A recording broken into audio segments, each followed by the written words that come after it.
terjadi pada tahun berapa, bulan berapa. Nah kemudian mobilnya dibeli setelah itu, ya berarti masuk dalam klasifikasi hasil tindak pidana.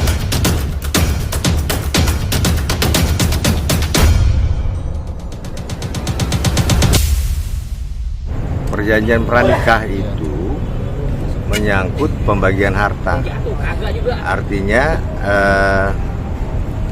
si calon suami dan calon istri sudah sepakat bahwa harta yang mereka bawa itu tidak bercampur, dia tidak masuk sebagai gonogini apabila terjadi sesuatu.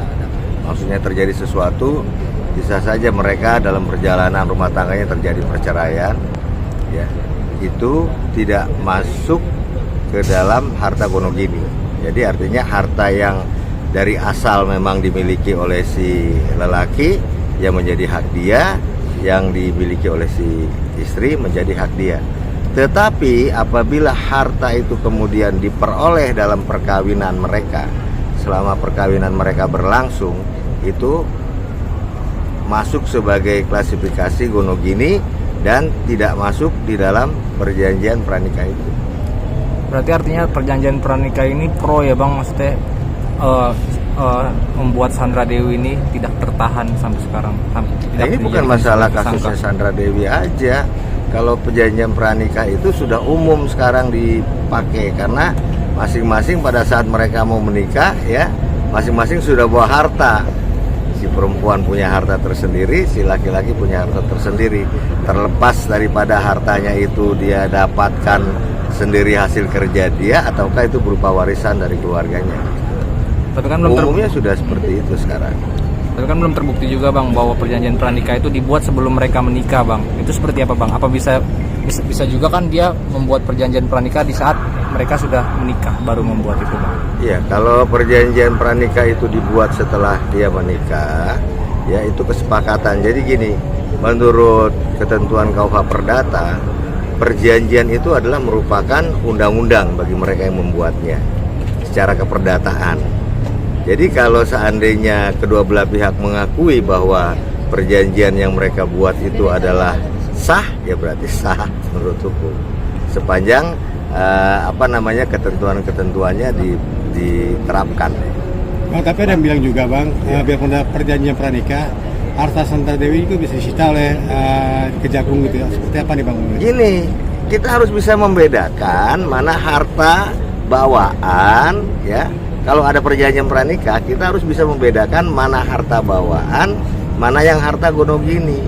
Nah, kalau kejadiannya Muiz ini kan setelah mereka melakukan perkawinan, setelah perkawinan berlangsung, ya, berarti itu tidak masuk dalam klasifikasi harta bawaan, tetapi masuk dalam klasifikasi harta bersama gonogini.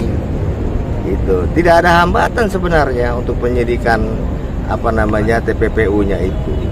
Bukan berarti dengan adanya perjanjian perkawinan lantas proses TPPU-nya menjadi terkendala, tidak. Berarti ada yang bilang Sandra Dewi kan diduga menikmati juga nih hasil dari Muiz. Ya. Seperti apa Bang dari pandangan hukum? Oke, kalau ini kan berbeda ya. Ini kalau menurut saya kasusnya Harvey Muiz dan Sandra Dewi ini tidak sama sekali tersangkut masalah perjanjian perkawinan itu. Dia di luar itu, ada di luar itu, di luar baris itu dia. Nah, kalau kemudian harta yang diperoleh oleh Harvey Muiz ini merupakan harta yang hasil dari tindak pidana korupsi, ya, kemudian dinikmati oleh istrinya, oleh anaknya, sepanjang yang dinikmatin itu wajar, ya, kalau menurut saya tidak masuk dalam klasifikasi TPPU. Tetapi apabila yang dinikmati oleh istrinya itu kemudian digunakan lagi untuk bisnis yang lain, diinvestasikan kepada bisnis yang lain, nah itu baru masuk TPPU-nya. Kalau menurut saya seperti itu. Tapi kalau sepanjang dia pergunakan untuk kebutuhan kehidupannya sehari-hari, memang kewajiban suami untuk menafkahkan istri dan anaknya kan. Tapi termasuk mobil itu Bang yang diberikan tuh gimana Bang? Ya kalau memang itu hasil daripada tindak pidana, penyidik bisa menyita. Kalau memang mobil itu dibeli dari hasil tindak pidana, uang hasil tindak pidana, itu bisa disita oleh penyidik, tidak ada masalah. Dilihat dari tanggal pembeliannya juga kan? Iya, dilihat dari tanggal pembeliannya kan, misalnya begini ya, tindak pidana ini dituduhkan kepada dia terjadi pada tahun berapa, bulan berapa. Nah kemudian mobilnya dibeli setelah itu ya berarti masuk dalam klasifikasi hasil tindak pidana dong. Bang, kalau yang private jet yang dibilang katanya ternyata itu sewaan bukan miliknya, katanya Abang sendiri sebagai praktisi hukum gimana? Ya kalau sewaan kan tinggal dikembalikan aja kepada pemiliknya, ya kan? Kan nggak mungkin juga penyidik minta uang itu kan sudah disewa. Bagaimana mungkin penyidik mau menarik lagi dari si pemilik pesawat, ya kan? Pak, kalau membicara TPPU, tadi Bapak bilang mengatakan bahwa hasilnya itu untuk bisnis, sedangkan kan kalau kita lihat dari Sandra Dewi sudah memiliki beberapa jenis bisnis ya, dari penjualan tas yang branded. Artinya sudah bisa dalam waktu dekat ini sudah ada status. Oke, jadi begini. Dari Sandra Dewi sendiri. Oke. Jadi begini ya. Tindak pidananya terjadinya kapan? Nah, kemudian Sandra Dewi membuat bisnis baru misalnya, ya kan? Dari hasil uang itu. Setelah terjadinya tindak pidana, kemudian dari hasil uang itu dia membuat bisnis baru, dia investasi kemana, itu TPPU. Bang, masih kan ada pro kontra bang statementnya bahwa Sandra Dewi menikmati dalam tanda kutip tidak ada sangkut pautnya dengan korupsi lakinya. Tapi kan pro kontra pasti ada, banyak akan melakukan itu ya. Laki gue korupsi, masih istrinya aman. Nah, itu gimana bang? Melihat. Makanya saya sampaikan tadi, sepanjang uang yang digunakan itu adalah penggunaan secara normal untuk kehidupannya, ya. Kalau menurut saya itu tidak masuk dalam klasifikasi TPPU. Tetapi apabila sudah tidak normal, artinya uang itu memang dia pergunakan juga untuk bisnis, untuk investasi ke sana ke sini, ya. Sedangkan patut dicurigai bahwa uang itu hasil tindak pidana, itu baru masuk klasifikasi TPPU.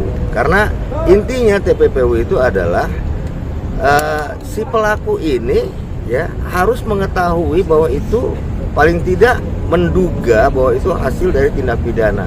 Kemudian uang itu dengan niat itikadnya itu untuk dikaburkan, disamarkan, dipergunakan untuk disamarkan, sehingga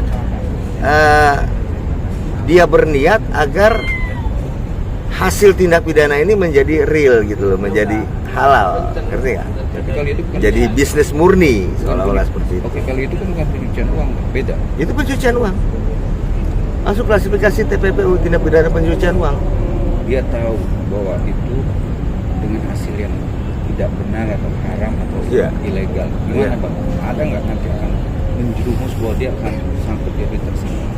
Ya makanya kembali lagi, kalau penggunaan uang itu, ya kan, penggunaan uang itu digunakan secara normal, ya secara normal kehidupan masyarakat gimana, ya kan?